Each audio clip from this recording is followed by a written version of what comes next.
the Republic Media Network headquarters, it's time for Arnab Goswami on the debate.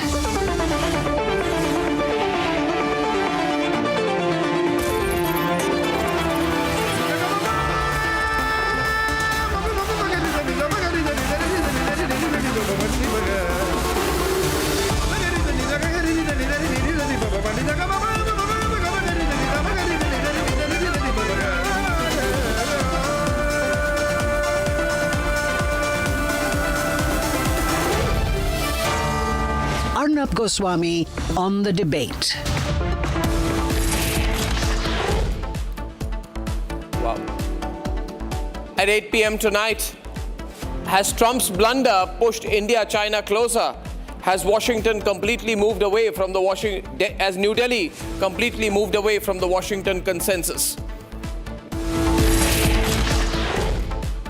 At 9 p.m. tonight, why Indian airline passengers have been taken completely for granted and why the aviation sector is one of the greatest failures of the central government.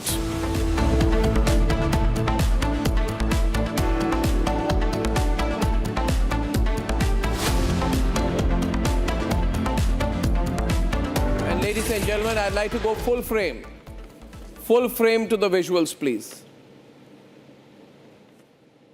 Thank you. Of Putin landing in New Delhi. Ladies and gentlemen, Prime Minister Narendra Modi went to receive him. As he landed in Delhi, he'll be here till tomorrow evening. And as we see these visuals and the bear hug on the tarmac of Delhi airport, a thought today. Trump has met Putin. Prime Minister Modi has met Putin, which means that the whole idea of Russian isolation is over. US and Western sanctions have completely failed. India and Russia, Modi and Putin, are two world leaders who have stood up for national interest. They have said, nation first, and that is why Russian crude is today 35% of India's imports. We are pushing back against American sanctions. And Putin knows it, that Narendra Modi has really stepped forward and refused to give in to pressure from America. America is putting huge sanctions against India, but Narendra Modi and India has made it very clear to America that 70-year partnership with Russia will not be sacrificed for a few months of Trump's pressure. Ladies and gentlemen, the West realizes how important this relationship is. And as we cover every aspect of this visit, as we tell you about all the important developments and agreements, the fact is that India is asserting its strategic autonomy. The Prime Minister is willing to defy American pressure. And India has refused to become a single source client on defense. We have made it very clear. We have made it absolutely clear to the Americans that we will do business with any vendor in any country, depending on what our national interest is. But most importantly, ladies and gentlemen, as you watch these visuals, also keep in mind that Russia also needs India. Russia needs a big partner, a solid partner other than China. Russia cannot afford to fall back on China every time. Moscow cannot afford total dependence on Beijing. A stronger India-Russia commercial link is very good from Putin's point of view as well. Therefore, this is a win-win on both sides. And this marks the return of the India-Russia summits. Going forward, India joins the League of Great Nations working together to make sure multipolarity is not a dream, but a reality. Before we move forward, let me run a small news package, if it is ready. Is it ready? On the developments so far.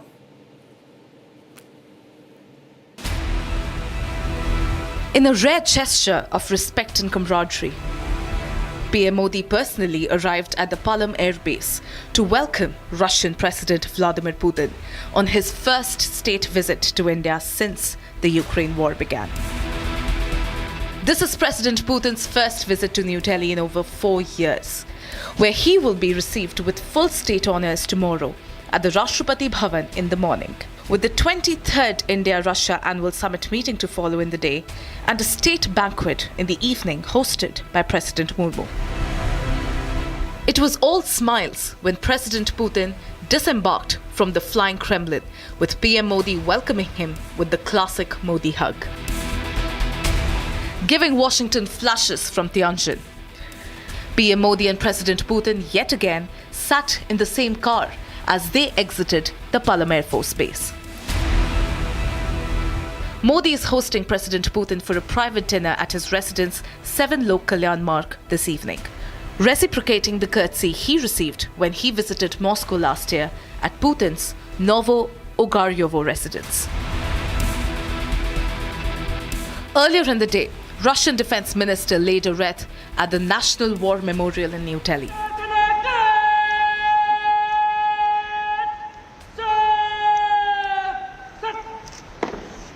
Along with his counterpart, Raksha Mantri Rajnath Singh, Union Minister JP Nadda also met the Russian ministers ahead of the crucial annual summit tomorrow. Meanwhile, Washington is watching closely. However, Trump is not rocking the boat as he desperately tries to cling on to his peace effort hopes. I don't know what the Kremlin's doing. I can tell you that they had a reasonably good meeting with President Putin. We're going to find out. It's a war that should have never been started. But you have President Putin had a very good meeting yesterday with Jared Kushner and with Steve Witkoff. What comes out of that meeting, I can't tell you, because it does take two to tango. While India and US have hoped to sign an interim trade deal by fall this year, with a possible Trump visit, it is Putin who is in town. With a potential S-400 and Su-57 deal talks on the cards, and the deepening bilateral cooperation on trade, technology and energy, has Washington made a strategic mistake by backing Pakistan post-Sindoor fallout? Are Russia and India stronger than ever before, courtesy President Trump?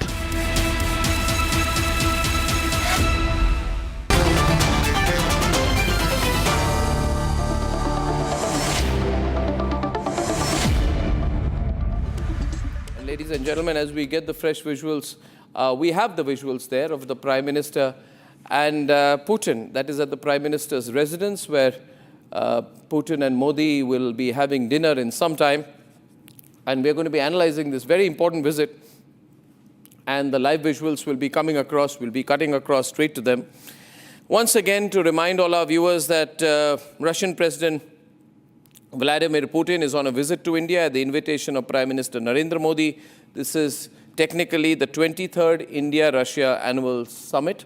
And this is, these are visuals of from 7 Lok Kalyan Marg, where the meeting begins. And I think it begins with an informal dinner between both the world leaders. Now, viewers, I have with me our panel, General G.D. Bakshi, Saurabh Shukla, who's the Chief Consulting Editor of Republic, Einar Thangen, Dmitry Sims, journalist from Sputnik, Nikita Menkovich from Moscow.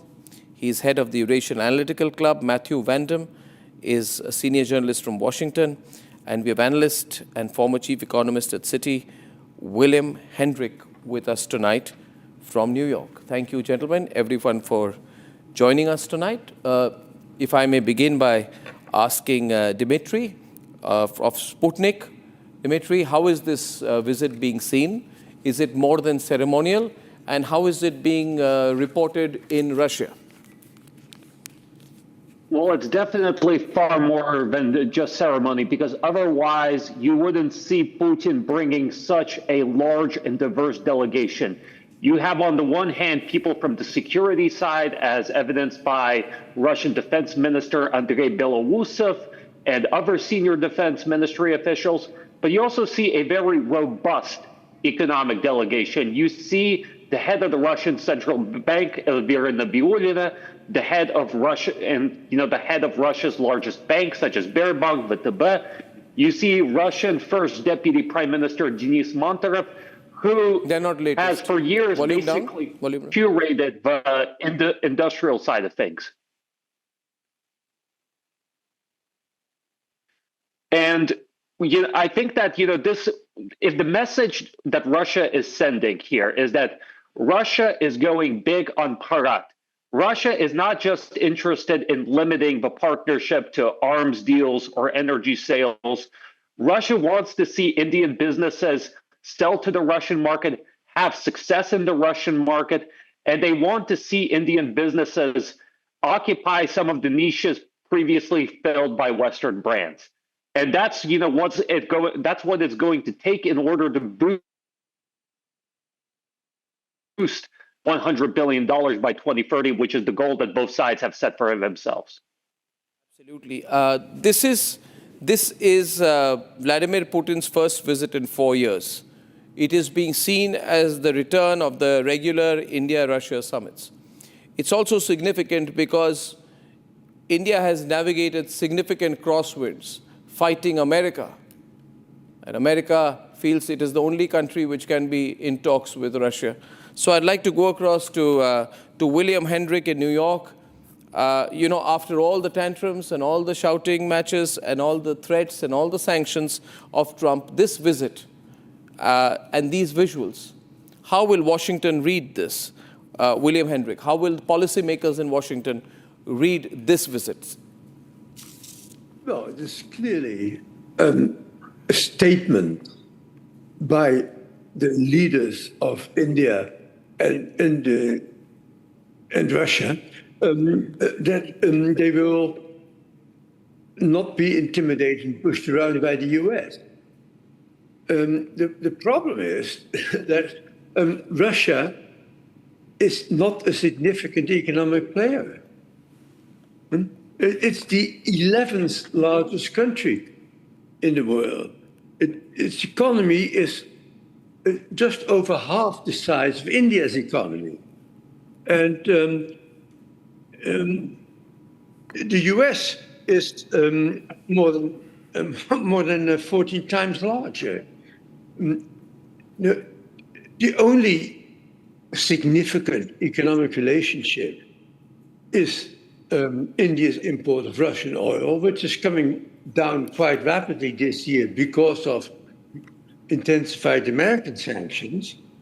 India imported last year $63.8 billion worth of imports from Russia and only stole $4.9 billion. India exported $73 billion to the US that same year. So Russia is simply not a significant economic player. They cannot take over from the US, Europe, and the West in general. India can diversify its trade, move away from what it considers to be excessive dependence, perhaps, on the US, and it can do that. But Russia will just be a very small player in that new strategy. I'm not sure I agree with that assessment. I mean, if Russia was such an insignificant player, then why would Trump be the greatest advocate of Russia's interests? If Russia was such a one minute. So may I get Nikita to respond to this? This view coming in from New York that Russia is a very insignificant player. India's economy itself is twice as large as that of Russia. But it's also about power play. I think America is in denial about the significance of Russia, especially in power projection. And if Russia was such an insignificant player, then why would Trump overreact to India buying crude oil from Russia all this while? I'd like Nikita's response to this view from New York, please. First of all, I think that's really a little bit funny when a lot of United States speakers come in here to say they don't care about Russia. If you don't care about Russia and India talks, maybe you have a lot of business to do in your country, with your poverty, with your economical problems, with your inter-race aggression. You have a lot of problems. But you always came here to India, to Ukraine, to any other country to tell that you absolutely don't care about it. But you say India must, Russia must, China must, Iran is also must do something you want. I think that you American guys should finally understand you're just a country with your own problems and your own business to do. What is discussed by Russians and India, it is not your business. It is not you who may say, do it or that. It is not you who discuss the situation of Ukraine on Ukraine. You started this war, but you are losing it. Forget about it. Russian and Ukrainian people are going to choose those future without you. I don't really understand why we do see here a lot of people from the United States to comment the India-Russian talks. Maybe you'd better invite some Chinese expert or Pakistan. It's will be more rational because Pakistan is your neighbor. He may have some kind of interest in this situation. But American guys are just losing those and our time. No, I think there's a choice. I think the point to be made here tonight, and I would say that we cannot but at all underestimate the significance of this visit. The West can say what it wants, but this is a country called India, which has been under tremendous pressure from the United States of America to almost snap its relationship with Russia. And the simple policy of Donald Trump in America has been put a lot of disincentives and then say, if you listen to me, I will provide you incentives. The incentives are taking away the disincentives. So you say, I'll put 100% tariffs and then say, if you're going to be a good boy, I'll bring it down to 50%. And what India has done here, what Narendra Modi has done here, what makes Narendra Modi a great leader? A great leader. He has said, I will do what is important. I will keep my defense engagement, my foreign policy engagement, my economic engagement with Russia going come what may. So my reading is, and I'd like to go to General G.D. Bakshi, is that this meeting is Narendra Modi's quiet but self-assured way of telling the world that it's nation first for India, that the sanctions are a water of a duck's back, as it were. General Bakshi. Absolutely, Arnab. The simple fact is, this is a statement of the assertion of India's strategic autonomy, strategic autarky. We will make our own decisions based solely on the centrality of India's national interests. We will not be bullied, we will not be pushed, we will not be threatened or cajoled. The United States has put the highest sanctions on India, not even on China. It has put the highest sanctions on India and Brazil because it deems them to be the central pillars in the BRICS, which it views as a threat. The Russia-India-China triangle had been spoken of by Primakov in the 1990s. That was very premature. But the simple fact is that the unipolar movement is long past. For the United States to still act as if it is living in a unipolar world, well, is fanciful. And Donald Trump is now realizing that by slow degrees as nations stand up to it. India stood up to Donald Trump and a number of nations have followed, including Japan, including other countries which have, taken a second look at all the trillions of dollars they had promised to the United States. The simple fact is that you might say that Russia's economy is small. Don't forget the fact that Russia has the biggest nuclear arsenal in the world. It is the most modern nuclear arsenal. Russia has one of the strongest conventional militaries in the world. which has proven itself in the war in Ukraine, right? Despite all the support from the United States of America, from Europe, etc., Ukraine has now virtually lost that war. So to just grade Russia in economic terms, Russia's economic shortfalls could well be met by its relationships with India and China, and with BRICS for that matter. BRICS as a grouping has far greater clout today than the American Western bloc put together. The G7, the BRICS, carries far greater clout in pure terms of demographics, in pure terms of economics, etc. The BRICS is a force to reckon with, and at the core of the BRICS is the Russia, India, China triangle, which has far greater strategic heft than is or can be measured in terms of pure dollar terms. As it is, we are trying to see that we trade with one another not in dollars but in terms of our own currencies. That by itself could hold out a threat to the dominance of the United States dollar, upon which the US economic supremacy or superiority is premised. I think so. If the dollar ceases to be the global currency, America will suffer quite a bit. William, you seem to be disagreeing with what General Bakshi says.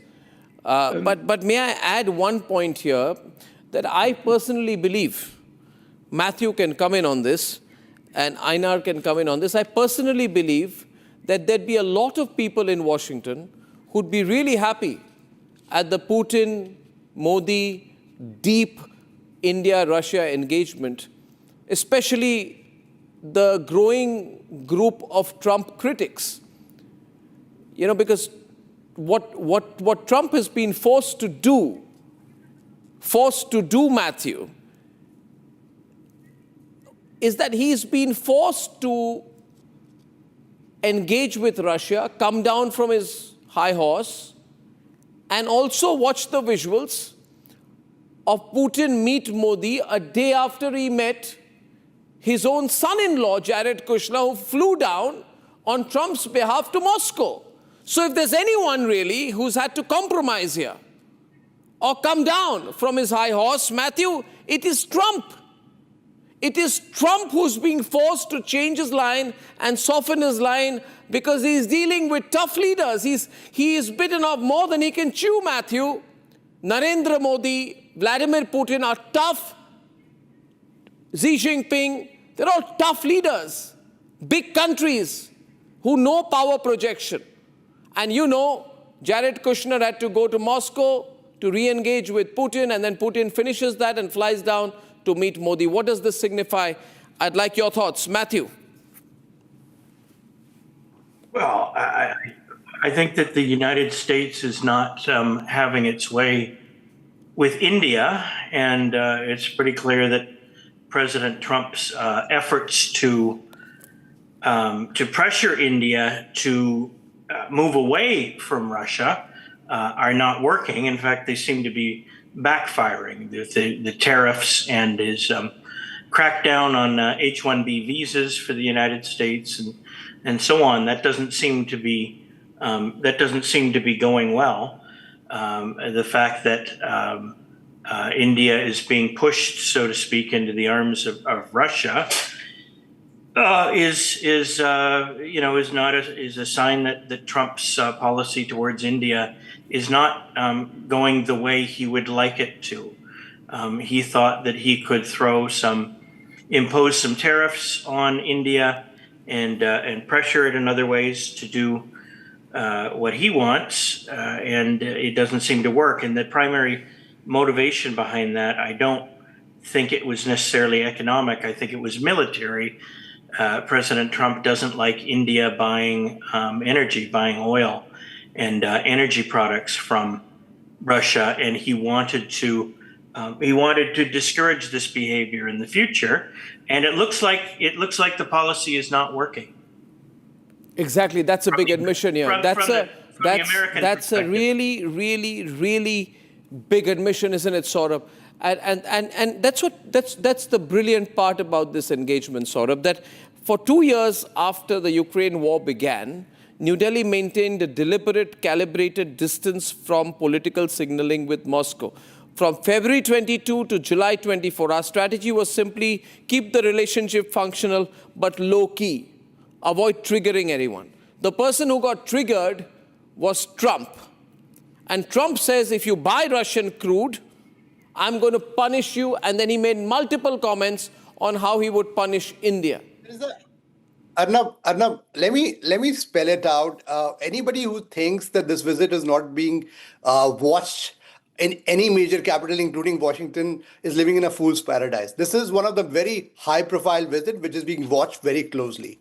What Prime Minister Narendra Modi has done through this is reinvented the global diplomatic engagement. It's a creative and out-of-the-box diplomacy where he's sending a clear message to everyone in the world that India not only values the strategic autonomy, but India's voice counts. See the timing of the visit.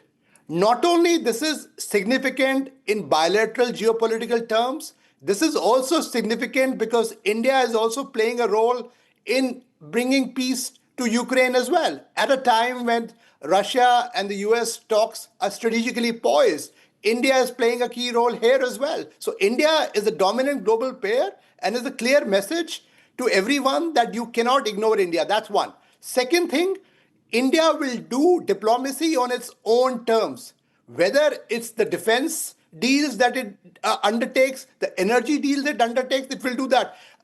Don't forget, Prime Minister Narendra Modi was the only world leader who even told Vladimir Putin that it's not the time for war. So here is India's Prime Minister conveying to the world that India's voice counts. And it may be, it's the multipolar world, but it's a world which is centered around certain countries. And every country will act in its own strategic interest. And I must tell you that behind the scenes, yes, even the US-India ties are progressing, but not at the same pace as they should have been progressing, certainly. And with Russia-India ties now going on an upswing, certainly there are enough and more people in Washington who obviously want that the US-India ties, which have lagged behind in the recent past, they will get impetus. So in some ways, this is, I would say, a creative strategic diplomacy that Prime Minister Narendra Modi is undertaking as we talk today. And this will have not only have a bearing on India's relationship with Russia, but will also have a bearing on India's standing in the world, and also when it comes to relationship with the US.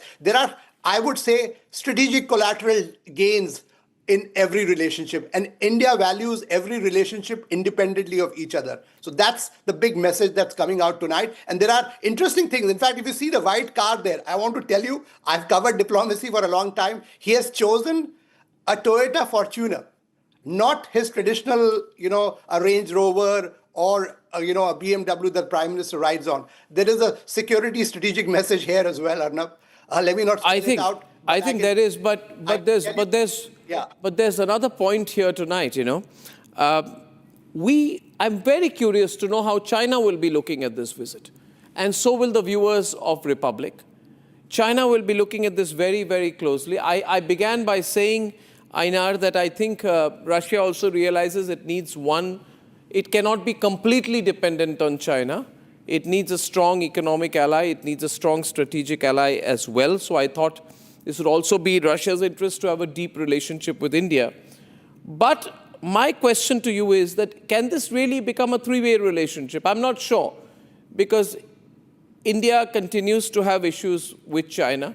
China, unfortunately, precipitated things a little last week by trying to harass an Indian citizen who's from Arunachal Pradesh and troubled her, and then issued a statement from the foreign ministry. So there was an opportunity here, I thought, that there is no Quad summit happening. India's hosting of Putin stands out sharply. But how does China view this from a global perspective and from China's perspective?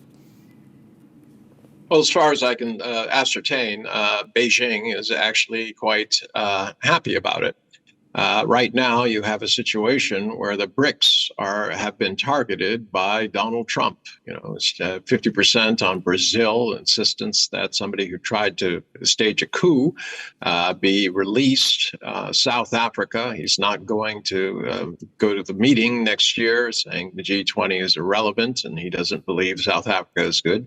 India, China, and also, of course, Russia. So what you have now is a situation, and the general mentioned this, it completely changes the relationship at both the SCO and also BRICS. India was always the balancing factor. They're the ones who said, look, we don't need to start anything. Let's be cautious. Let's wait. That could change. Vladimir Putin has showed up with his bankers. He's serious. If he's willing to help India with infrastructure, with investment, to wean it away from the United States dependence, this would be a game changer. Donald Trump sought to isolate all of his, quote, possible competitors. Instead, what he has done is isolated the United States. So from China's perspective, every country is entitled to take its own course. Obviously, getting together with Russia makes perfect sense, especially given the historical situation.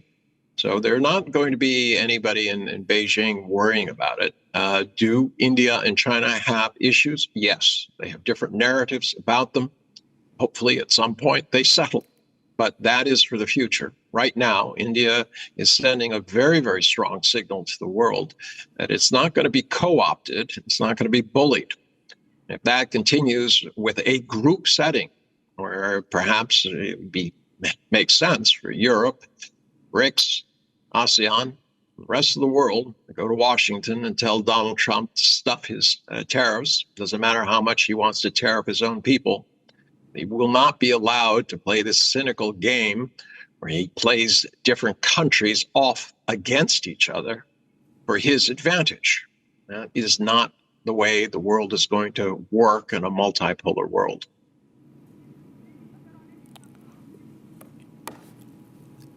You know, I think listening to everyone, I think Trump made some really bad choices, William. He kept hosting a Pakistani army chief, kept having lunch with him. And India said that this is the man who has organized a massacre, who has sent jihadi Islamist terrorists and killed people and abused Hindus and justified the killing of Hindus and justified the killing of Indians. But Trump loves to do business with these kind of people. I think if Idi Amin was around, Trump would have done a deal with him, a 10-year deal, and sent Jared Kushner to seal the deal. This immorality, and then after that, to be treated disrespectfully, to treat India disrespectfully. The world's largest democracy has said to Trump today, William, that we are not going to follow your script, we are not obliged to. And also try to blackmail India, you see, William, not give us the engines that you promised on a written contract for our fighter jets, and then expect us to buy more defense equipment from you. I think America has lost its moral authority. It never really had any, William, but it's dealing with countries who are going to control the global economy 15 to 20 years from now. You know, and increasingly the pushback is going to become very obvious. The world is not unipolar, William. Will Trump understand this now? It's not even bipolar. It's multi-aligned, and India is also a center of gravity in this. Every country will want strategic autonomy. I think you were wrong when you said Russia doesn't matter. How can you say Russia doesn't matter? Can you explain this to the Russians? You said Russia doesn't matter. It's a small country. Well, why did you say that at the start? Can you explain that to our Russian friends? Can you explain that to Dmitry? Absolutely. But when I said that Russia is not important, it is as an economic power. Russia has an enormous nuclear arsenal, the world's largest, and probably the world's most up-to-date as well. So that has to be taken seriously and respected. But from an economic perspective, it is the 11th largest country. It's a small economy. The UK is larger, France, Italy, Canada, Brazil is larger. Yeah, so, it is India's largest defense ally, and will continue to be. So historically, this has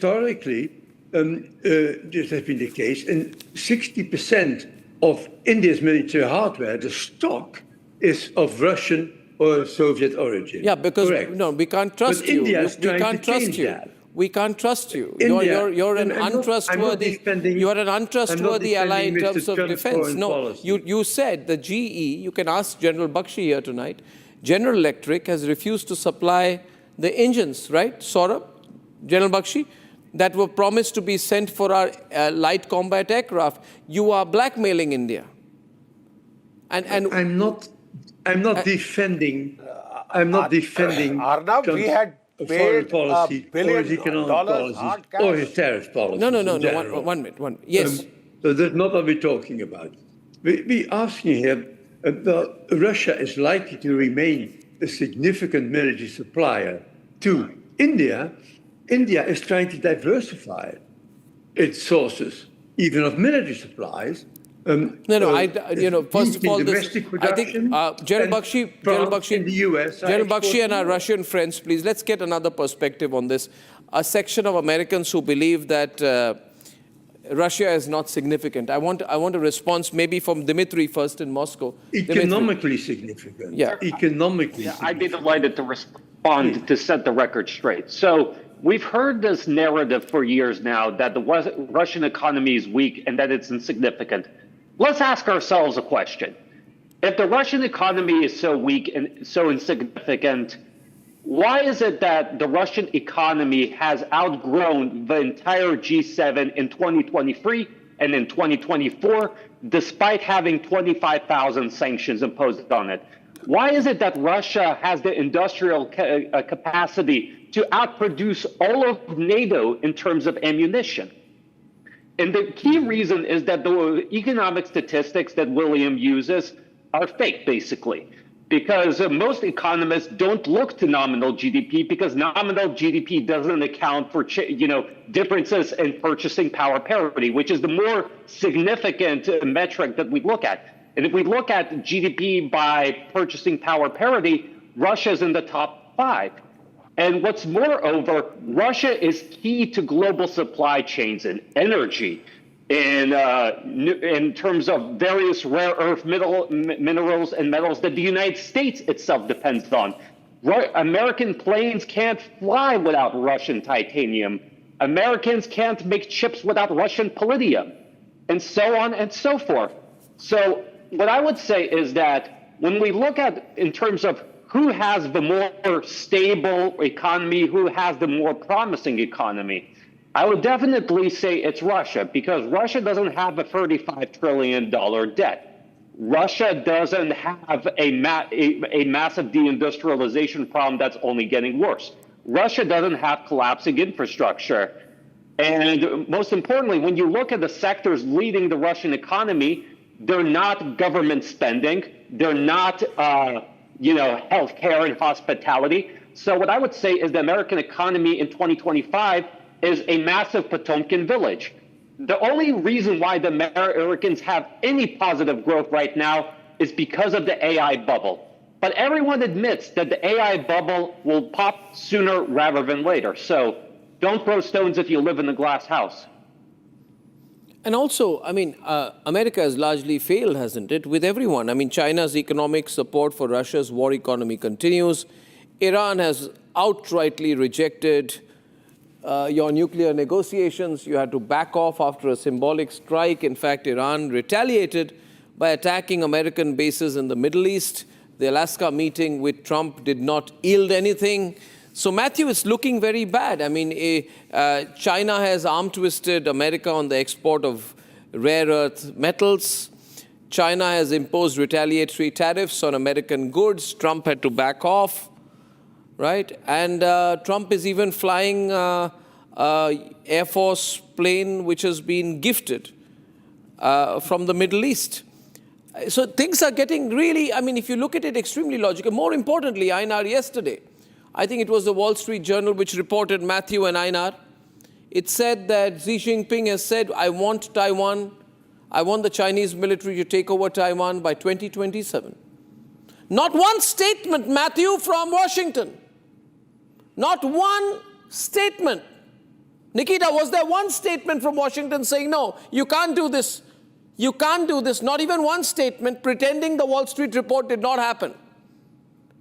So, Matthew, if China decides to take over Taiwan, what can America do now anymore? Has America, in your view, overplayed its hand? With respect to Taiwan, I don't think America has overplayed its hand. Taiwan is important to the United States, and the United States has indicated that it will assist in some way. I guess it's kind of vague what they're going to do. Taiwan and help to shield it from a communist Chinese invasion, an invasion that almost certainly is not going to happen because China needs Taiwan to produce semiconductors, to produce chips, and so on. And so when China is doing the saber rattling with Taiwan, it just does this as a matter of Beijing's policy. I don't think they really mean to invade Taiwan. I don't think it's going to happen. I don't think that the United States is in retreat worldwide. The United States economy is huge compared to Russia's, even if you use this obscure PPP indicator that one of the other guests referred to. One minute. Dimitri said still obscure US PPP, is like 25 obscure? trillion, and Right. Russia's Why obscure? The CIA uses it to measure economic strength. Is the CIA using an obscure and irrelevant metric?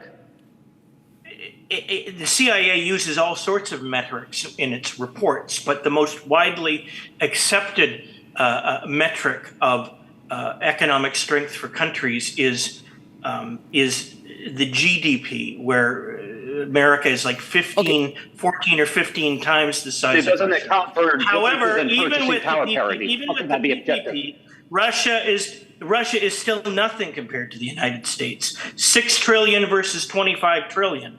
Russia is not an important economic player, and I don't think it's going to be. Russia is a backwards economic basket case. So, but none of this. But Matthew, you're calling Russia a basket case, but you must accept here today. One minute. You must accept here today. Russia has done really well for itself since your sanctions. You thought you would bring Russia to its knees. I can ask you one thing tonight, Matthew, without being disrespectful to you. What happened to America making Canada its 51st state, which was announced from Mar-a-Lago? Well, what happened to America taking over Greenland, purchasing it for $10? What happened? Yeah. What happened to the takeover of the Panama Canal? What happened to the renaming of the Gulf of Mexico? I mean, you've got to be real. You see, these are just realities. See, Matthew, I don't mean to embarrass you at all, but this is what Trump has done to America. Then he will go to Alaska once again to greet Putin, who will tell him next time, don't worry, Trump, come to Moscow. You saw the commanding way in which Putin told Trump, come to Moscow. Trump is like a child when he meets Putin. You know these realities, Matthew. It's not looking good. And also, Dimitri was right. It's not 35, it's 37 to $38 trillion in debt.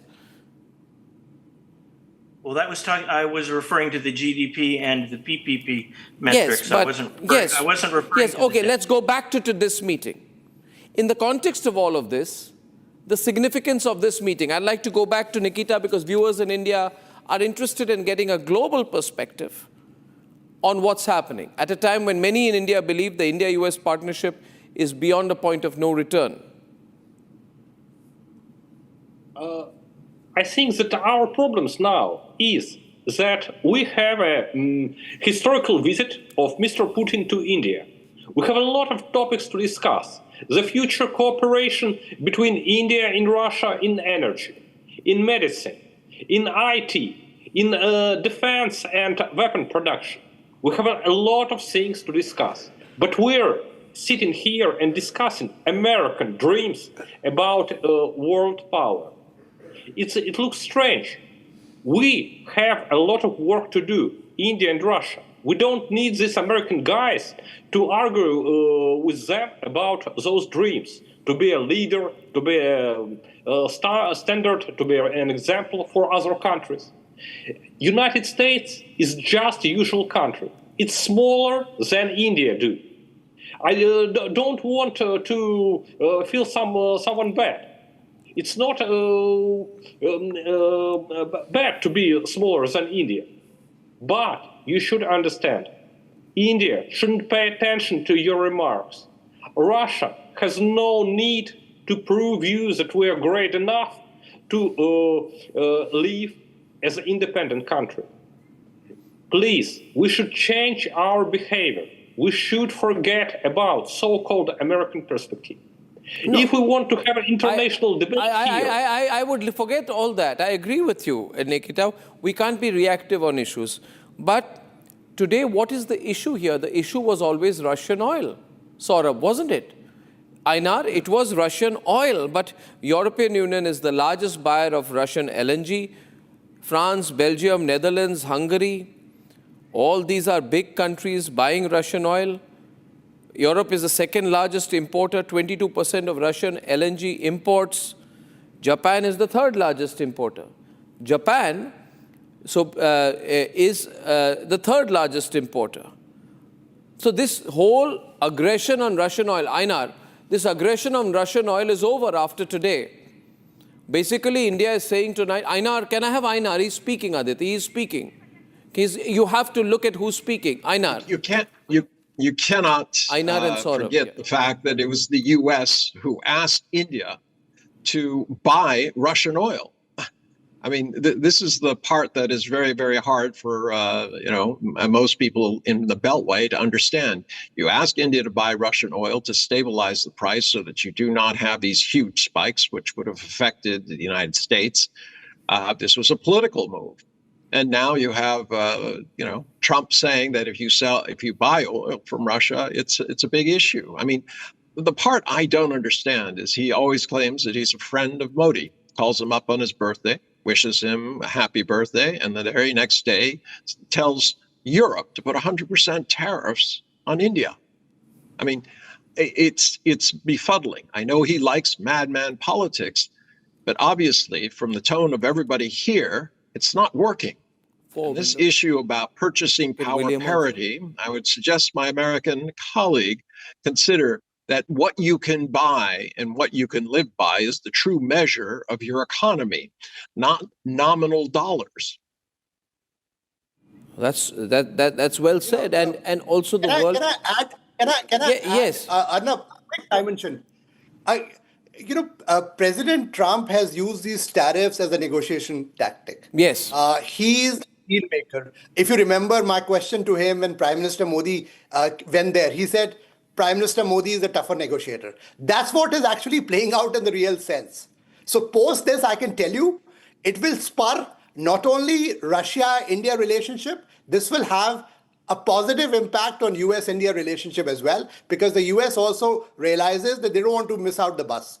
Prime Minister Modi has proven once again that he, in some ways, is an epicenter when it comes to global diplomacy, and he does his own distinct style of diplomacy. And often, some of these acts help us consolidate our bilateral partnerships as well, besides a global worldview. So I see a positive impact of this happening, even on India's relationship with the US, because at the end of the day, everybody values their self-interest. But there is, I've been speaking to a lot of... US does not miss out here as well. I've been speaking to a lot of people, influential people, policymakers, and what they've been saying to me, William, is that we have learned how to handle Trump.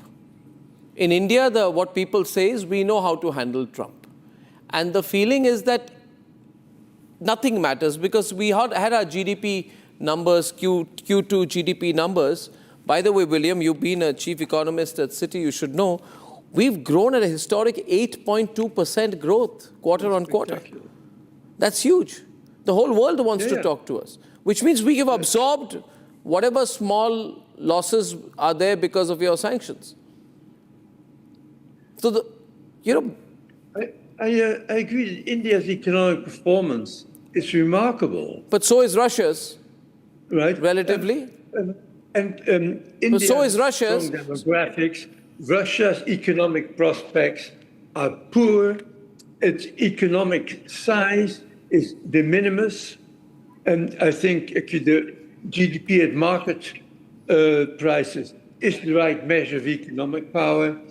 Adjusting for purchasing power parity gives you better views of standards of living, but not on market power. So Russia, simply from an economic perspective, is not a realistic alternative to continued economic trade with Europe, with the, with the US. We seem to... Yes, the world is becoming multipolar. Yes, India will be the center of one of the poles.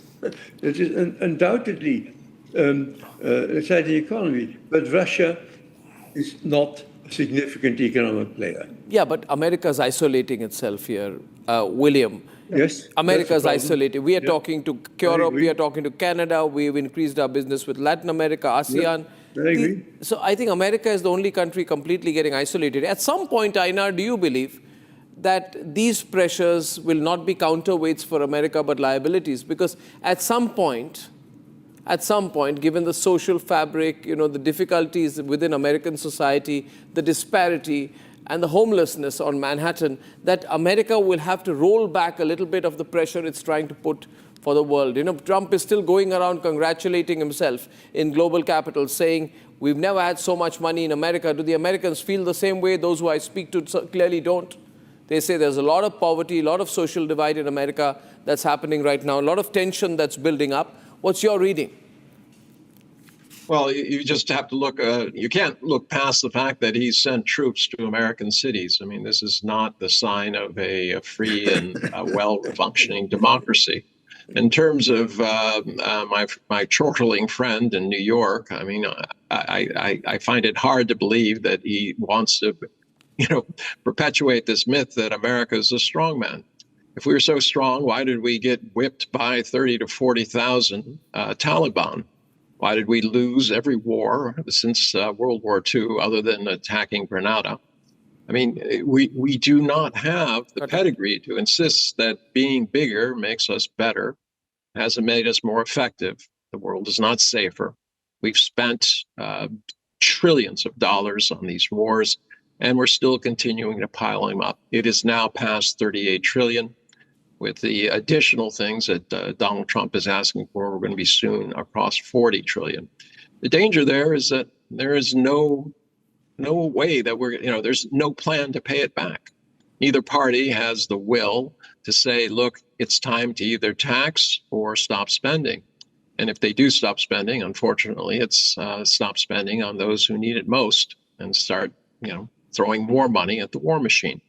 It hasn't worked in the past. And you kind of wonder if Washington will ever wake up, look in the mirror, and decide it's time to change. It's not unipolar. It's part of a world, and it needs to act like a responsible citizen instead of a rogue. And right now, again, going full frame to go to the break tonight, Putin and Modi are at dinner. We'll get the fresh shots. I'm sure there's going to be a press release. But the bigger story of the day, the complete chaos in our aviation sector, and why I believe this duopoly between Air India and Indigo is a terrible thing to happen. When I'm back. Time for a quick breather. Arnab will be right back with the debate.